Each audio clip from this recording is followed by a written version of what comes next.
Halo, selamat datang kembali di channel YouTube Indo Programmer. Di video konten kali ini kita akan melanjutkan penggunaan Livewire dalam proses create, read, update, dan delete. Jadi sebelumnya itu di video sebelumnya sudah kita bahas bagaimana membuat pagination seperti ini ya menggunakan Livewire. Nanti boleh dilihat di playlist Laravel kita. Hari ini kita akan coba bahas bagaimana kalau kita ingin melakukan proses delete data tertentu yang sudah kita miliki ini. Di sini saya sudah punya 10 data user ya kan yang terhubung ke database yang sudah kita miliki. Nah, jadi nanti di masing-masing baris data ini saya akan tambahkan satu tombol atau button. Jadi pertama saya modifikasi dulu view yang menampilkan tabelnya. Nah, di sini saya tambahkan aja satu kolom baru lagi misalnya namanya aksi. Lalu di dalam sini saya buat sebuah tombol pakai button aja. Dengan type-nya itu button biasa saja ya. Lalu kelasnya saya berikan btn danger ya. Lalu di sini saya tuliskan teksnya delete gitu. Kalau kita refresh, nah sudah ada ya. Jadi nanti ketika tombol ini saya klik, maka saya akan menghapus data dari baris yang sedang saya klik tombolnya gitu ya. Nah, berarti di sini kita berikan event wire-nya, event live wire-nya sama seperti di eventnya form kita kemarin, mana ya form kita. Nah ini kan formnya dia arahkan ke event wire submit ketika nanti form ini disubmit kan. Nah nanti event yang akan kita sediakan di dalam tombol yaitu event wire click. Maka di sini saya tambahkan wire titik 2 klik seperti ini. Ya kan, kita lihat kan sama ya seperti yang ada di sini. Nah ini ya, ini kan wire sama dengan ya, ini kita ganti jadi sama. Oke, lalu kita panggil metode yang berfungsi ketika nanti tombol delete ini kita tekan, misalnya namanya destroy. Nah tapi di sini kan kita mau menghapus data tertentu, berarti ID dari primary key kita di tabel yang kita miliki. Saya buka dulu database-nya. Di sini kan primary key kita mana ya? Kemarin nih belajar Livewire di tabel users ya. Nah, primary kita kan ID. Maka di sini di dalam nama method yang saya akan panggil ketika diklik nanti dengan Livewire, saya arahkan data yang dikirim bernama ID yang merupakan primary key dari tombol dari data yang kita gunakan, bukan tombol ya. Nah, jadi kalau saya klik nanti akan dikirimkan. Ini kalau saya refresh kita nggak bisa lihat, tapi nanti pada saat diklik akan dipanggil method destroy yang di dalamnya ada parameter dari primary key dari masing-masing datanya. Lalu ini destroy ini kita letakkan di komponen mana? Karena tabel user ini, tabel user.blade.php ini berhubungan dengan komponen tbl user, maka di sini kita buat metode bernama destroy tadi, public function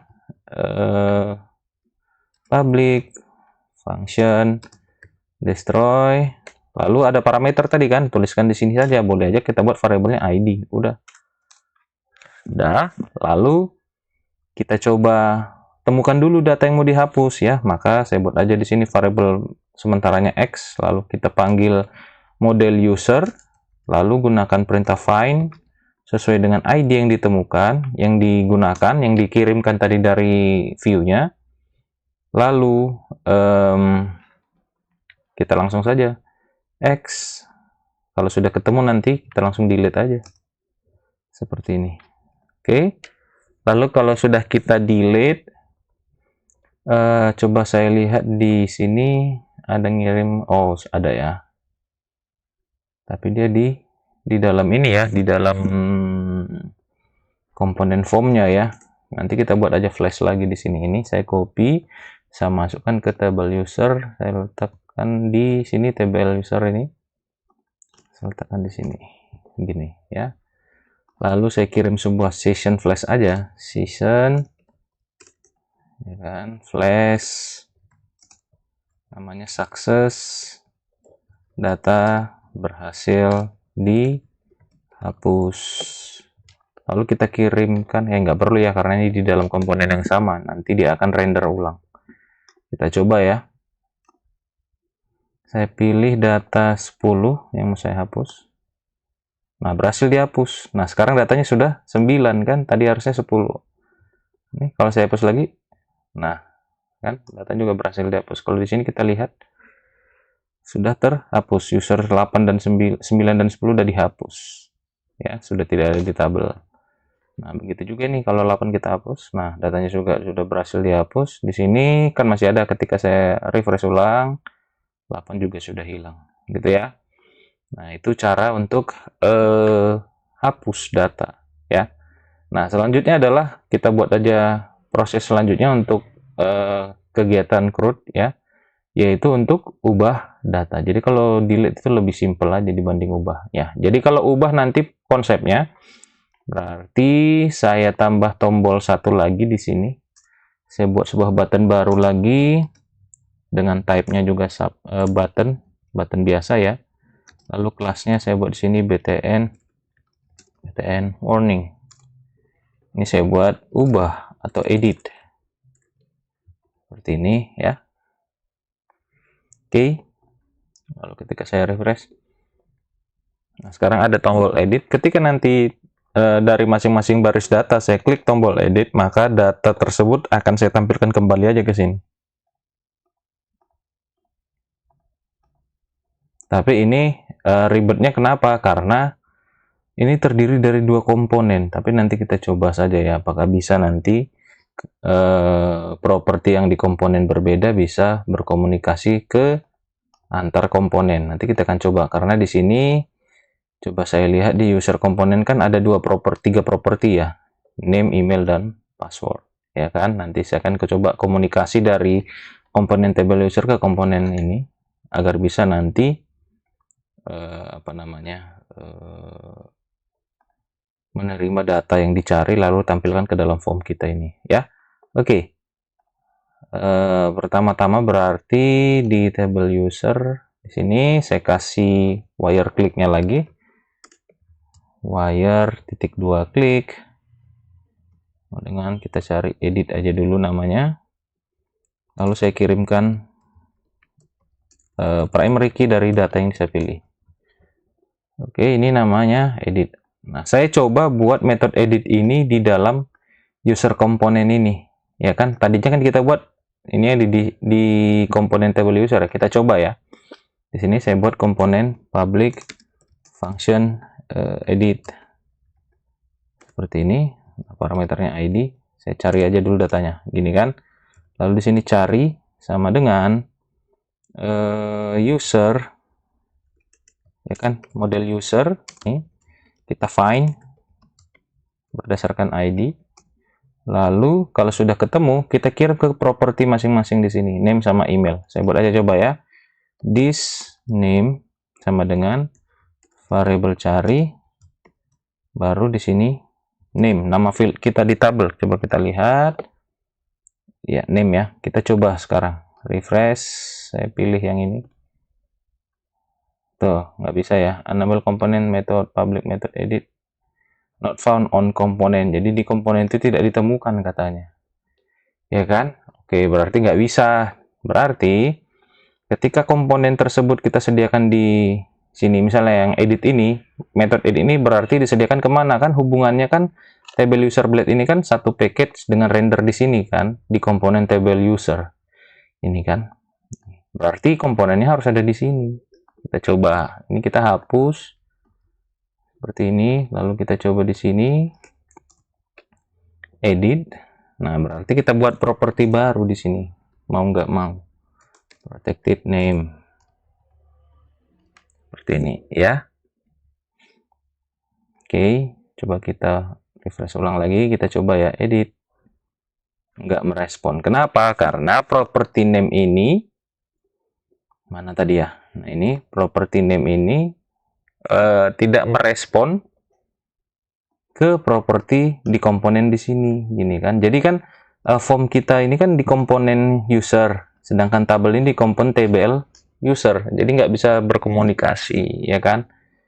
Nah, jadi mau nggak mau semuanya yang di kemarin saya buat itu yang menggunakan ini kan saya buat seperti ini terpisah karena saya mau coba dispatchkan, bagaimana komunikasi antar komponen itu gitu kan, supaya ketika diklik langsung refresh ketika ada di dua komponen yang berbeda. Jadi mau nggak mau ya kita pindahin aja lah cara cepatnya kan gitu ya. Berarti yang pertama ini saya copy ya kan, saya pindahkan ke user component di sini seperti ini. Ini saya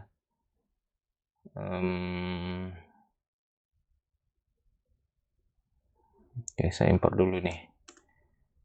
With pagination-nya berarti di sini juga ini saya pindah. Ini juga, oke. Lalu di sini rendernya juga ini saya pindahin ke sini. Di sini berarti koma data. Oke.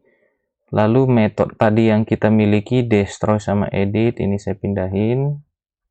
Saya masukkan ke sini. Oke. Lalu di indeks kalau nggak salah, indeksnya user kita ini saya nonaktifkan. Ya kan? Lalu di tabel user ini saya pindahin datanya. Yang card ini nih ya. Ini saya pindahin card, copy, saya pindahkan ke user component di atas cardnya sini saja. Nah, seperti ini ya. Oke. Nah, lalu coba kita refresh user. Oke, ketika saya klik edit, nah sudah masuk di sini kan, karena sudah dalam satu komponen ini dua bagian ini tabel dan formnya. Begitu juga kita lanjut ke email di sini.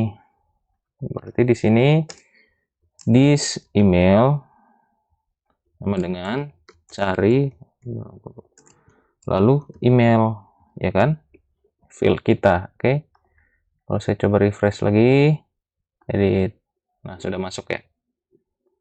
Nah di password kita kosongkan aja nggak apa-apa ya kan, nanti karena siapa tahu password nggak perlu diedit atau bagaimana gitu kan, tapi nanti kita lakukan yang namanya conditional ya. Jadi kalau ini nanti diklik kan, kalau kita lihat di form kita dia kan sifatnya on submit ya, yang ini kan nih, mana dia nih, wire submit store. Nah jadi saya ganti aja ininya, nanti ini kita arahkan ke store aja juga tetap nggak apa-apa, tapi nanti ada conditional, tapi mungkin saya perlu tambahkan sebuah inputan dengan type hidden ya kan, supaya nanti untuk menyimpan primary key ketika update ya. Di sini saya nggak perlu name, saya hanya perlu wire model, namanya saya kasih ID aja. Oke, lalu di user komponen saya tambahkan properti baru namanya public ID seperti ini. Oke, lalu di sini kita this ID sama dengan cari field ID. Oke, lalu ketika di store kita tinggal uji conditional aja nanti gitu ya. Oke, lalu di store-nya nanti ketika diedit dipilih datanya seperti ini. Nanti ketika saya klik simpan. Nah, tugasnya jika ada nanti ID di dalam property ID sebuah data di sini, maka prosesnya bukan store, bukan menyimpan data, bukan yang create ini, bukan melakukan create seperti ini. Gitu ya. Jadi nanti dia sifatnya mau ngapain? Mau update gitu ya. Berarti di sini sebelum dilakukan create kita uji conditional, if this ID gini ya, sama dengan ataupun pakai conditional fungsi bawaannya, if empty gitu ya, if empty this ID, apa yang dilakukan, jika tidak apa yang dilakukan gitu ya. Ini jika else berarti dia disimpan. Jika kosong, kita update, berarti kita find dulu lagi, kita cari user, find ID, this ID ya, sorry. Sini this ID. Jika ketemu, lakukan update. Nah, gitu ya. Ini isinya mungkin kita samain aja gini. Kita update nama sama emailnya saja dulu. Nah, seperti ini. Mungkin validationnya nih saya nonaktifkan aja passwordnya dulu, ya. Tapi biarlah passwordnya juga kita edit ulang, nggak apa-apa. Berarti di sini masukkan aja lagi seperti ini, ya kan? Jadi kalau property ID-nya kosong, oh kebalik ya. Kalau kosong ini dia create, sorry, salah posisi di sini. Ini saya pindahkan ke bawah. Ya, jika property ID-nya kosong, berarti lakukan perintah simpan data atau create data baru. Kalau nanti propertinya sisanya, else-nya berarti ketika property ID berisi gitu kan, maka lakukan update data. Oke. Coba kita refresh. Saya mau update user 1. User satunya saya ganti menjadi Anto namanya. Anto. Emailnya jadi Anto. Berarti passwordnya anto@123. Simpan. Berhasil. Maka di sini sudah jadi Anto. Password juga pasti berubah. Kalau user 2 misalnya saya buat ganti jadi Ani. Di sini jadi ani@example.com. Di sini juga ani@123. Simpan. Tuh, berhasil simpan. Nah, sudah berubah kan? Nah, jadi proses update delay-nya sudah berhasil. Ya kan? Nah, oke. Jadi seperti itu cara sederhananya ya menggunakan aktivitas CRUD dengan Livewire Laravel. Jadi kita jadi lebih simpel aja sih dari membuat halaman yang banyak gitu kan. Kalau menggunakan Laravel yang biasa, dengan Livewire ini kita cukup menggunakan satu view aja. Lalu nanti user komponennya bertugas ya sama seperti controller ya. Cuman di sini lebih simpel aja dengan Livewire. Tugas tugas dari apa namanya? Tugas dari controllernya jadi lebih simpel ya. Jadi itu saja yang bisa saya berikan terlebih dahulu di penjelasan terkait menggunakan Livewire ini dalam proses CRUD di dalam database MySQL. Silahkan tunggu kembali konten-konten berikutnya di channel YouTube Indo Programmer. Terima kasih.